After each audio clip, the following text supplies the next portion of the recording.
What I would like to introduce is our opening plenary. I'm going to try to share my screen here. And hopefully this is working. Please let me know if it's not. Well, I'd like to introduce our opening plenary speaker, Dr. Lily Wang, who is at University of Nebraska-Lincoln in the Durham College of Architectural Engineering and Construction, also Associate Dean for Faculty and Inclusion in the College of Engineering. So she studied at Princeton and got her PhD at Penn State. Has done a lot of research in architectural acoustics, ranging from computer modeling to measurements and human perception. Has been training a lot of students in noise control engineering over the years, which is great for the profession. Professionally, Dr. Wang is board certified in noise control engineering through INSUSA, also is a professional engineer in the field of acoustics through the state of Oregon, which is, I think, the only state that actually offers that PE designation in acoustics. Also has been recognized for her expertise by being a fellow of the ASA, has received a number of recognitions through ASA, ASHRAE, and other organizations, and is a recent past president of ASA, and as well as a vice president and a committee chair. Also has been a big participant in our NoiseCon and internoise events over the years. So today, Dr. Wang is going to talk about restaurant noise, which is a little quieter these days than it used to be. But as we hopefully get back to more traditional ways of eating out in more crowded spaces, this will continue to be a very relevant topic. So I would like to turn it over to Dr. Wang to introduce her talk, and I will stay quiet. Oh, also, if you have any questions, please put them in the Q&A function, and we'll get to those when Dr. Wang completes her talk. So thank you very much. Good morning, everyone. Thank you for that kind introduction, Steve, and for this opportunity. I am thrilled to be presenting a plenary talk at NoiseCon 2020 on the acoustic experience in restaurants. I will note that this talk focuses on the acoustic experiences that were common in restaurants before the start of the COVID-19 pandemic. So all of the data that I'll be showing from my research group today was taken in the year prior to February 2020. So I'll begin by sharing with you one of my character traits, which is that I am not fond and not talented at cooking. I can boil ramen noodles and add frozen vegetables to it, but typically my family is not too happy with having such a meal for dinner.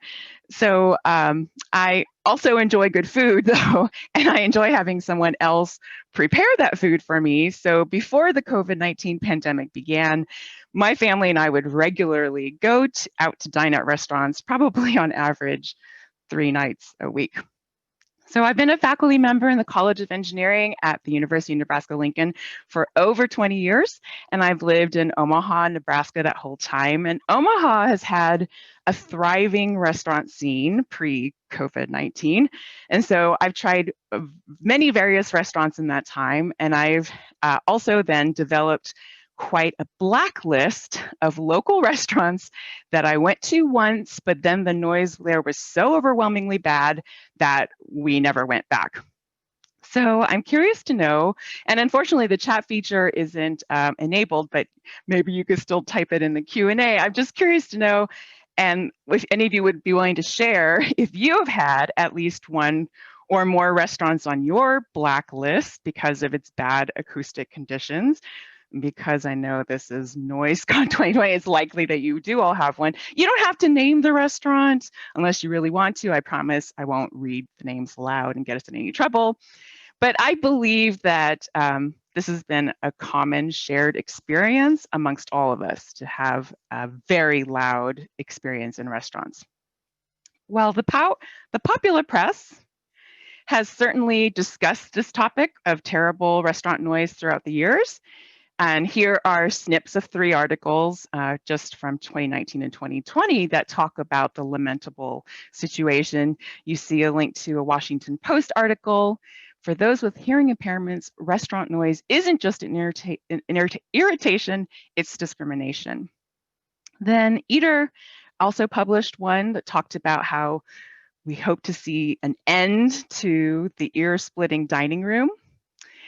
And then there's this one in the Popular Science noise issue that recently came out in January of 2020. That's not just you. Restaurants have gotten too loud, and there are some fixes.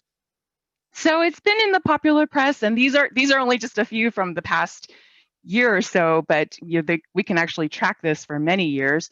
In the 2018 Zagat restaurant report, they describe how noise was rated to be one of the most bothersome aspects of restaurants, above even service or crowds, high prices or parking. And this is not new. It spans back many Zagat editions for almost over a decade.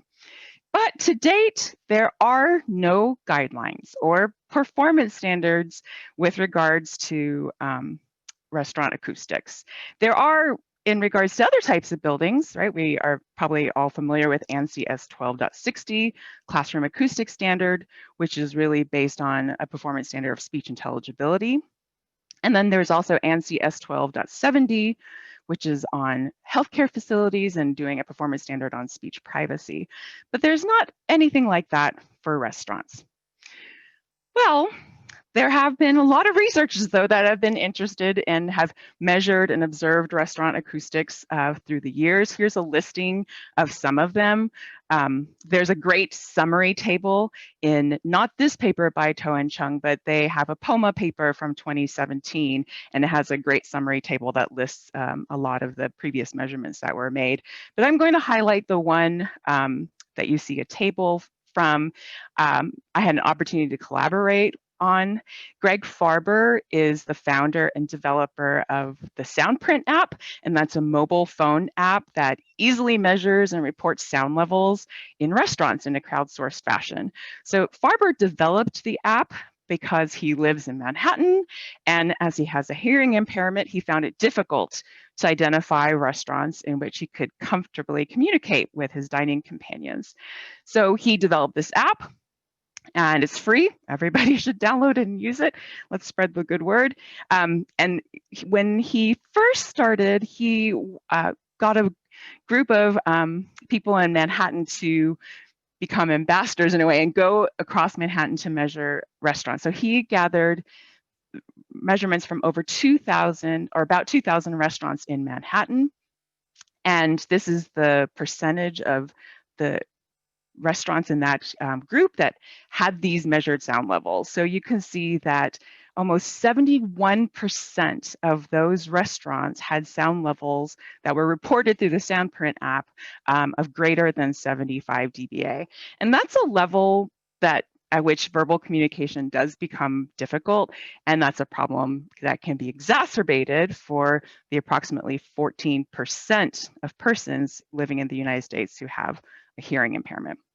So a lot of these early studies, or even spanning to more recently, they report an A-weighted equivalent sound level, and that value is typically taken in some time period that's shorter than 1 hour. So Soundprint says at least 15 seconds, but some of these studies did actually leave meters in the rooms for almost an hour. But it was not common in these ones to report occupancy. I think only 2 of them refer somewhat to occupancy. And again, it's a global occupancy over the entire time period. I'm going to highlight a couple of other recent work that focus more on how those restaurant sound fields affect human perception and behavior. First, I'll talk about Battaglia's paper from 2014. He and his students ran patron surveys across 11 different restaurants and also measured a bunch of different metrics, and they found that reverberation time was the only one in their study that seemed to correlate with high acoustical comfort. And in particular, they concluded that it would be good if the restaurant had a reverberation time in the range of 0.5 to 0.7 seconds.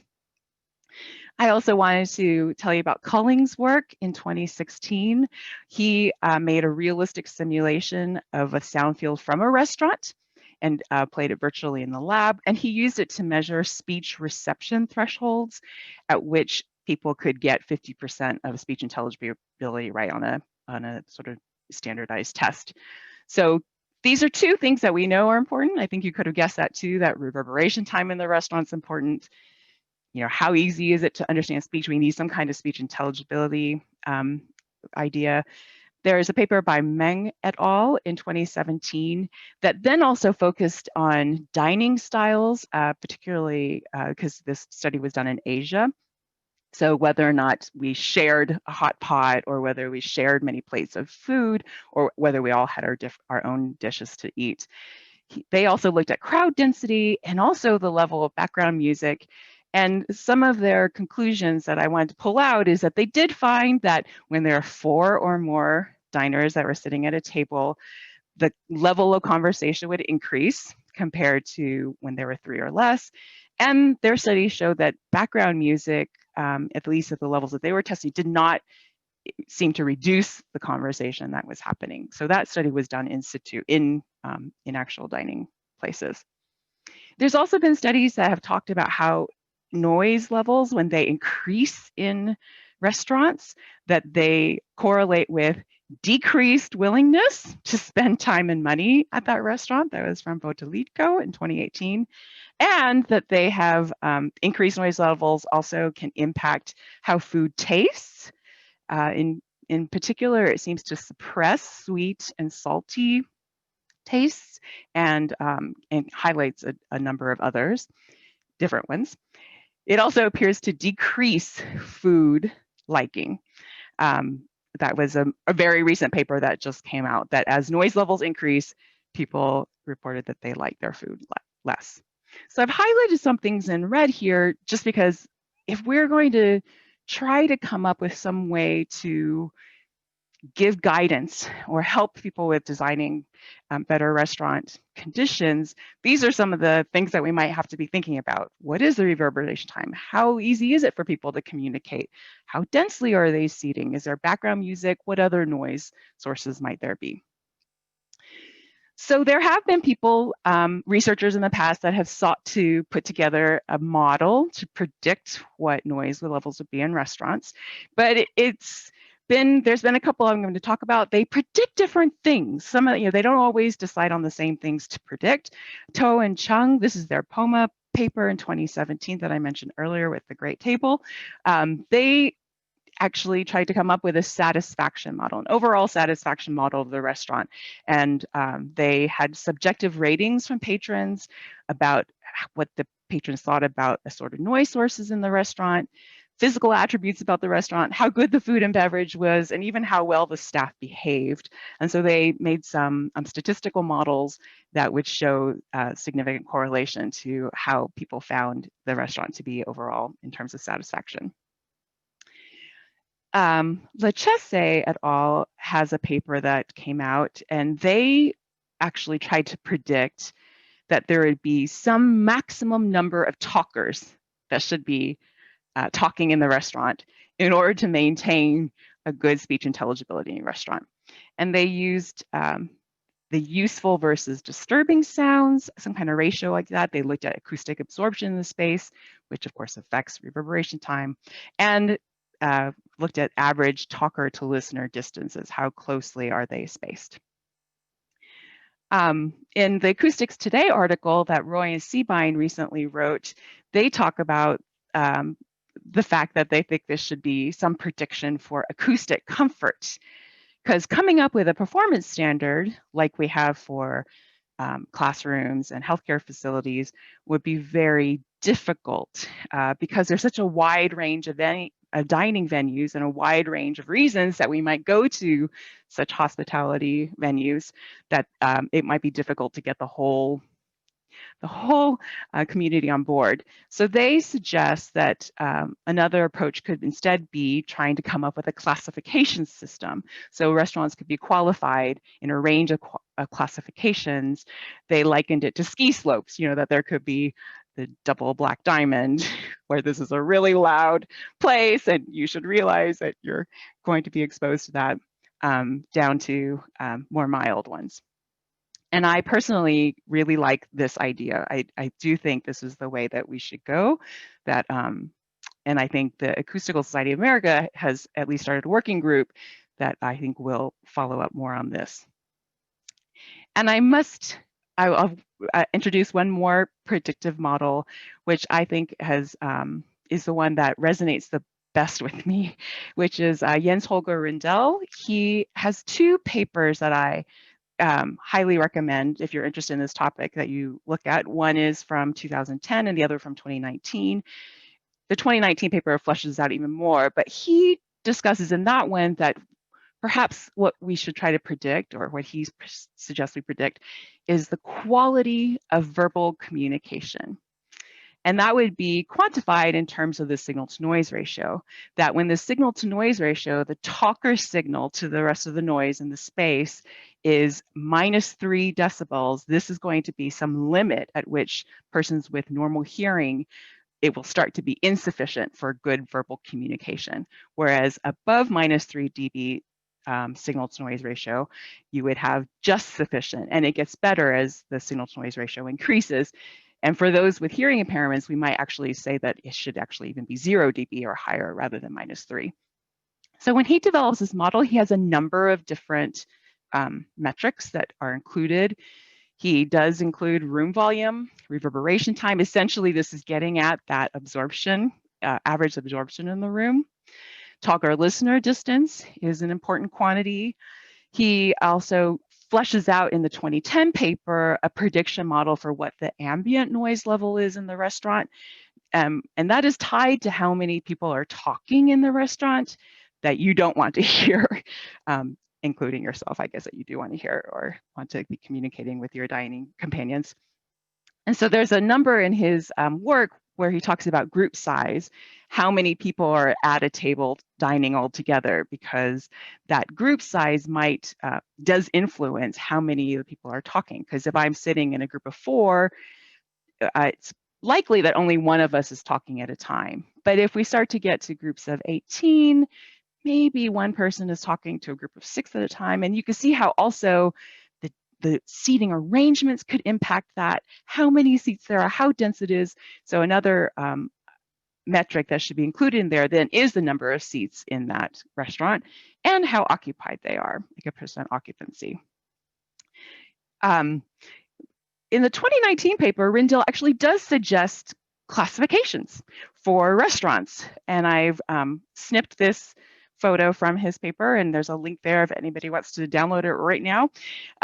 It's similar to classifications for other things, where class A might be the best, and then it degrades as you go through the other classifications. And so he has a number of different equations to use where you can put in all these different quantities to figure out what might be the classification that you would get for your restaurant.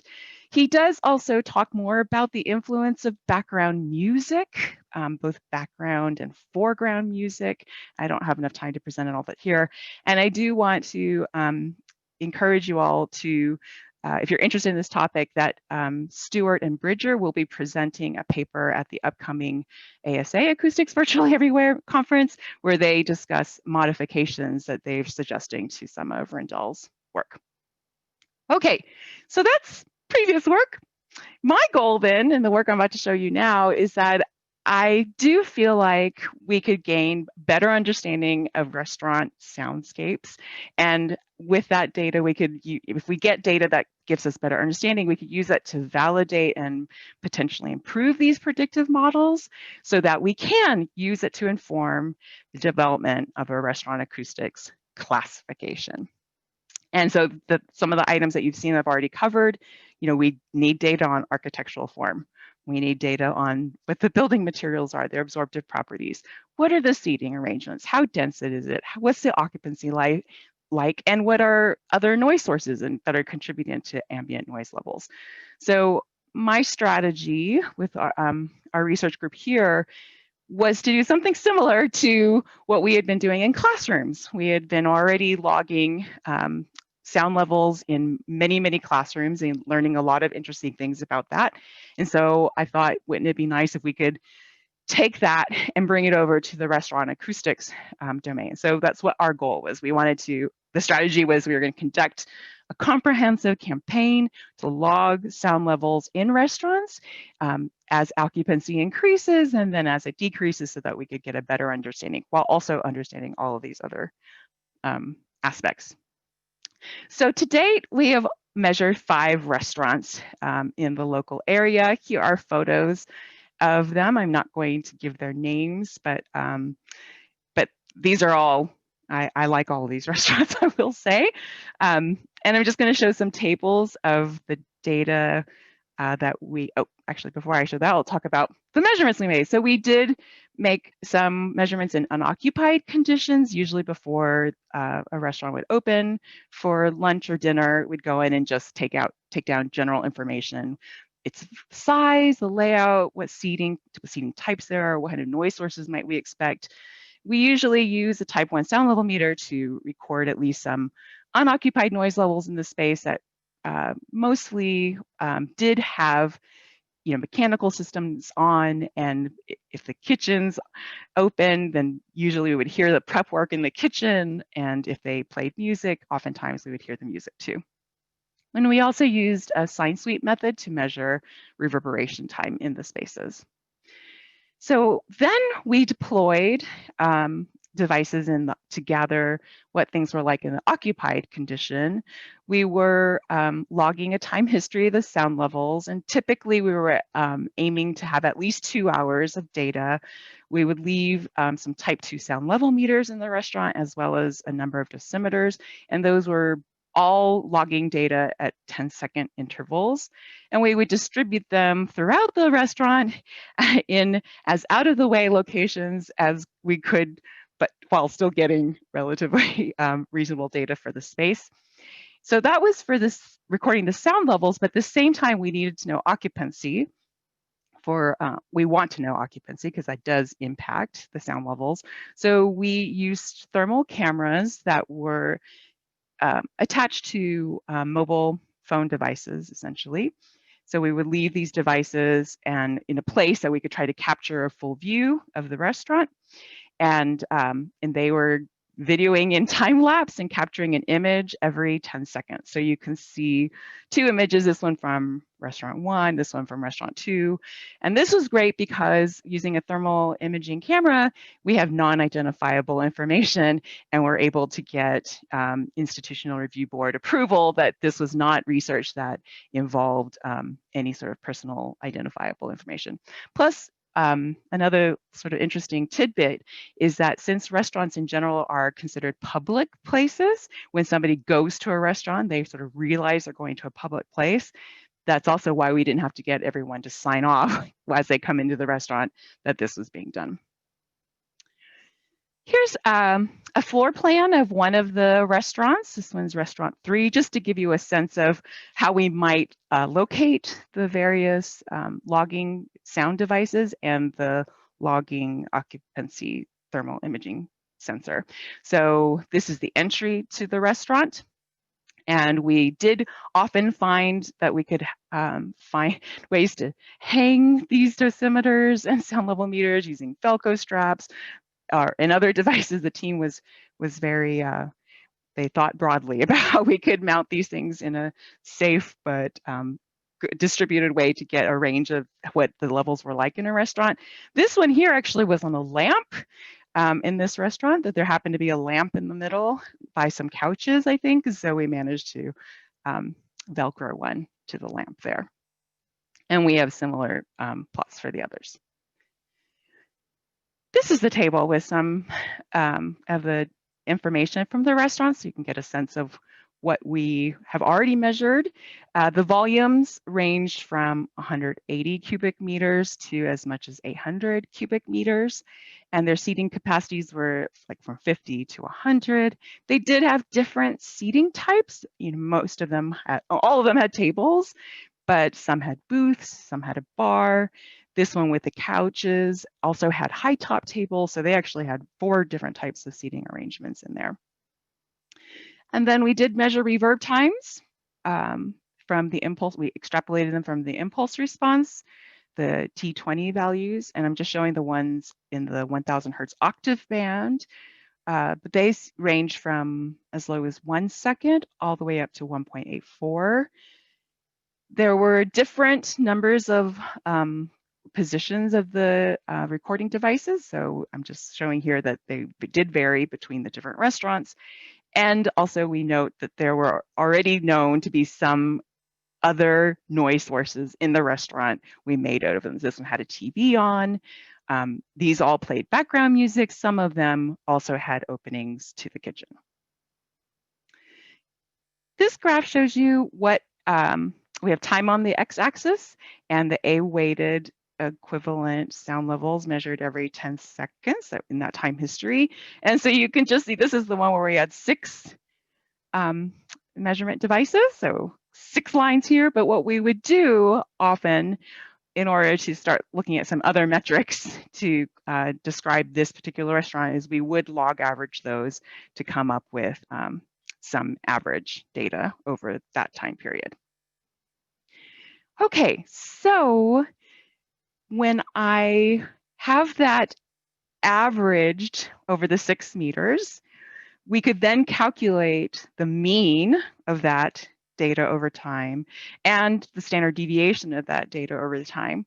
And this is something that I feel like we are adding to the knowledge base, because as I reported earlier, a lot of the previous work gave one number, and that one number was really over a full time period, which could have ranged from 15 seconds to an hour. But what we have is data every 10 seconds over most of the time 1.5 to 2 hours.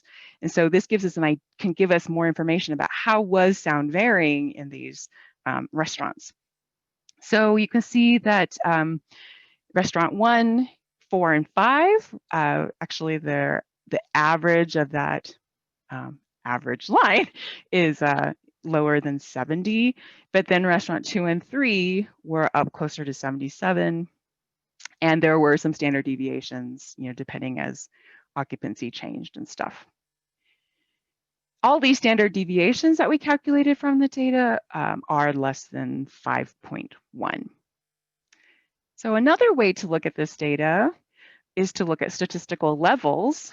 So the 2 that we were most interested in would be L10, which is a level that is exceeded 10% of the time across the time period that we measured, and also L90, which is the level that was exceeded 90% of the time during the time period we measured. And I'm showing this a little differently just to show you a range of how we can cut and slice this. This now is not taken from that average black line. This is actually taken across all of the different measurement devices in each space. And so we can see, in a way, this is like a peak and a min, and we can look at the difference between them, an L10 minus L90, and this gives you a sense of what range of levels we were getting in these restaurants over the time period. So at the high end, almost 14 decibels, and at the low end, maybe as low as 7. And right now, I would say that, between these 2 plots, although this is really not statistically significant, but maybe if you were looking at these and had just seen one number of ratings, you would think, oh, restaurant 3, that's a loud restaurant. Maybe I wouldn't, of the ones here, that might be one that I would want to avoid, because there's that range. But I want to show you another way that we can look at the data, which is to plot something called occurrence rate plots. And I like to look at these in terms of what percentage of time are certain levels exceeded. So let me explain these plots to you. On the x-axis here is the percent of time that a level is exceeded.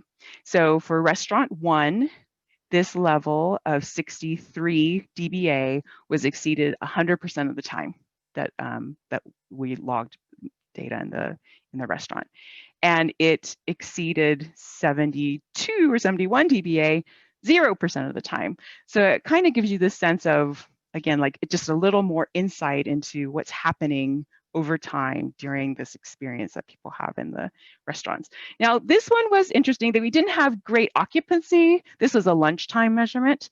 And so this and actually was our very first one. So we had, based on the thermal images, the occupancy ranged from 1 to 10 during that period with an average occupancy of 4. So that could be one reason why this does not get much louder. So I'm hoping this shows to you that restaurant acoustics, they are very complicated. Like we also do need to get a sense of what the occupancy was, because this may have just been a slow weekday versus a busy dinner time. I'm showing restaurant 4 in comparison to it because it had similar average occupancies that we logged. Its average occupancy was 4, and the most that it had that day was 12. But you can see how it also, we can plot this occurrence rate and see that 100% of the time it exceeded 55 dBA, and 0% of the time maybe about 85.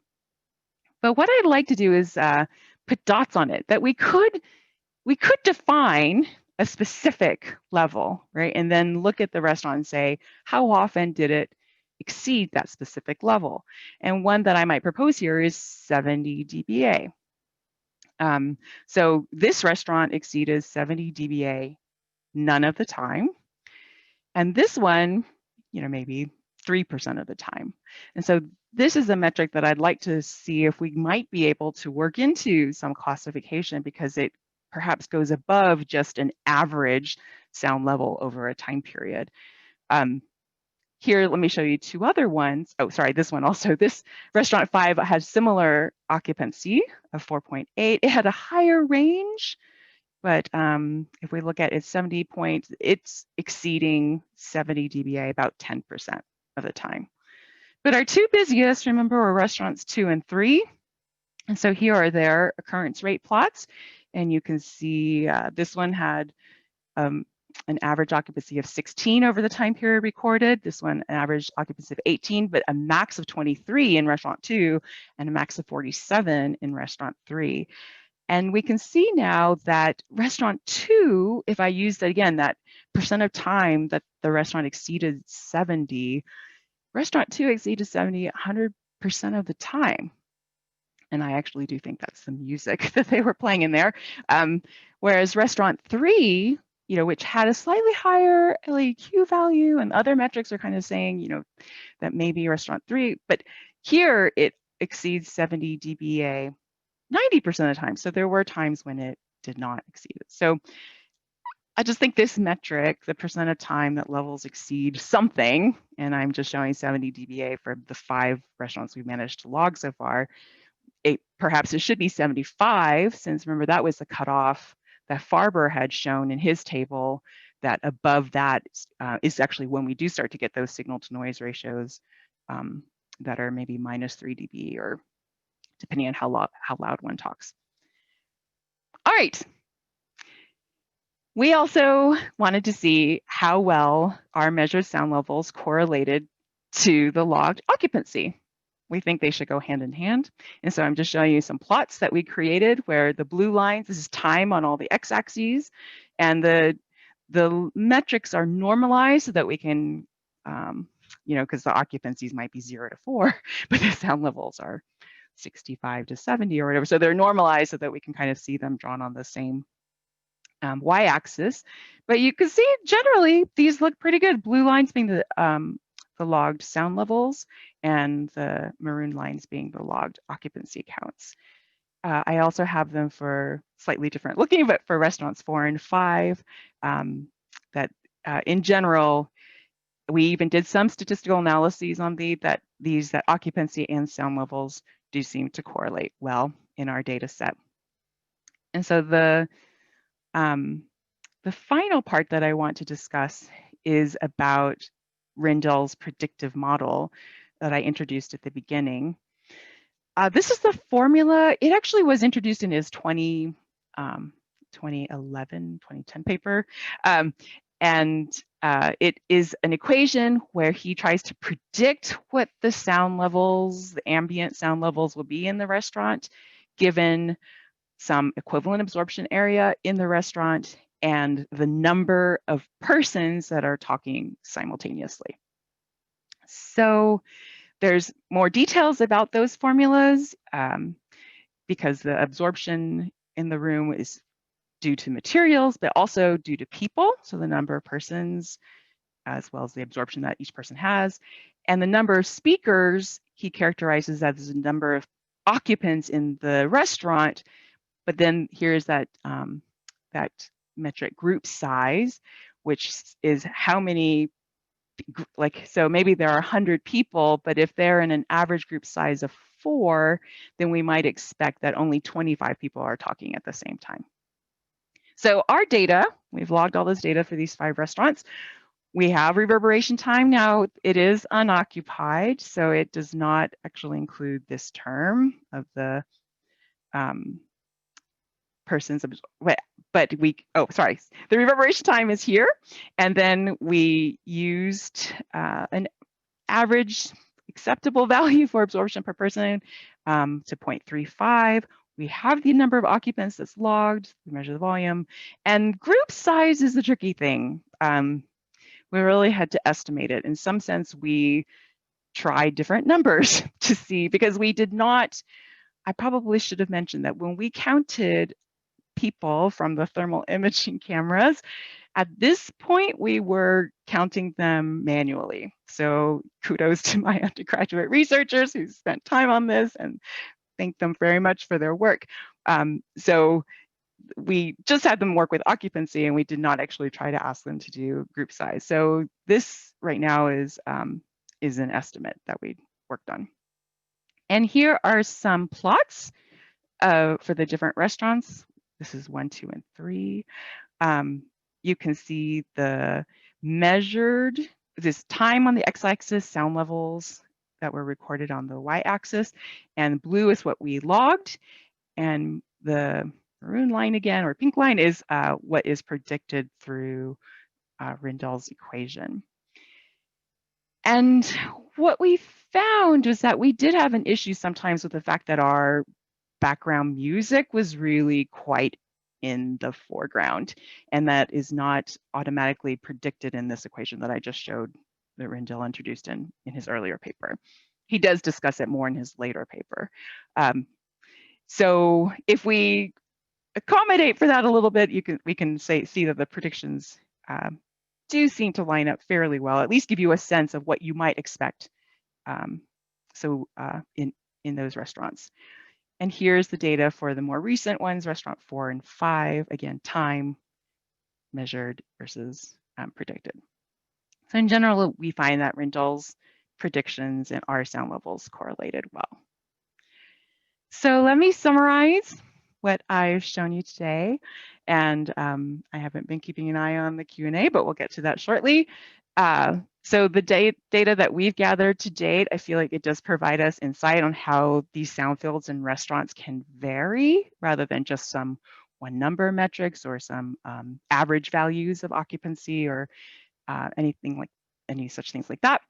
And some of the data I've shown is in our relatively small sample, it's true, our standard deviations of the average of all the log values that we got from different meters was less than 5.1 decibels. This quantity of L10 minus L90 was less than 14. And that I think that percent of time that levels exceed certain values could be useful as we progress in developing a classification system for restaurant noise, particularly existing restaurants. I also showed that we did do analysis between our logged occupancy and sound levels, and they seem to correlate well across time. And we also compared them to Rendell's predictions. And they match well, but it does depend a little on what we were using for group size, because we did have to change those assumptions to, in a way, get it to match better, and the background level of the music or other things.